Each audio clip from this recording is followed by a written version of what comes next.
And so you're starting to speak more in metaphor. And this is the realm of the archetypes. When we can't speak literally, it's the dream, it's sort of like the dream state, where you can speak in a way that can be relatable to somebody else, but it has to be a more sort of a symbolic expression, because if you speak from your perspective, they're on the ground floor, they can't understand it, right? So you have to start seeing the commonalities in what you're trying to express. And so because this place is a world of symbols and metaphors, you're starting to see that we're all kind of the same, and that the laws that govern you are the laws that govern me, right? Because now we're in the world of likeness, and you start opening your heart and you start having more compassion for people, and you start understanding things, and you start seeing how you know how they're playing out a story, that they have a certain metaphor that they are playing out in their life, because you can see it from that view, from that top floor perspective. And this gives you compassion. This allows you to humble yourself in front of another human being, because you can see how you guys are all, how we're all alike.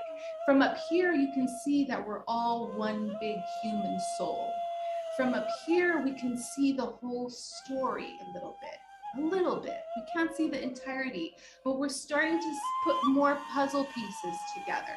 We're starting to see how this person is playing this particular role in my life, because this is what I need to fulfill this thing, right? Or this person is presenting this karmic agreement, or I have this pattern and this dynamic with this person. And we start seeing how the picture and the pieces is starting to fill up. We can see more of our picture, and we can see more of other people's picture.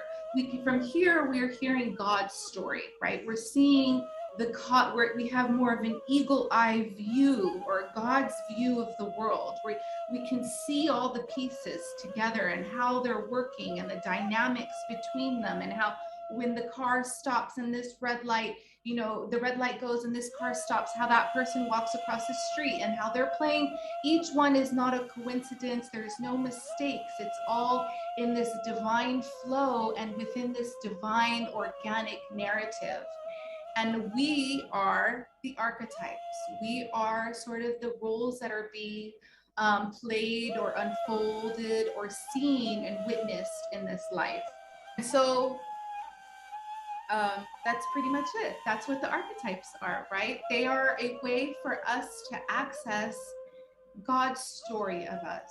They're a way for us to access what our story is here on earth, and how it's supposed to be played out, and who is playing what roles in our story, and how we play certain roles in other people's stories, and how we've already agreed to this on a soul level, all of us, to do this together, and that we're just here playing it out, right? We're here to see it for ourselves, because we haven't seen it yet.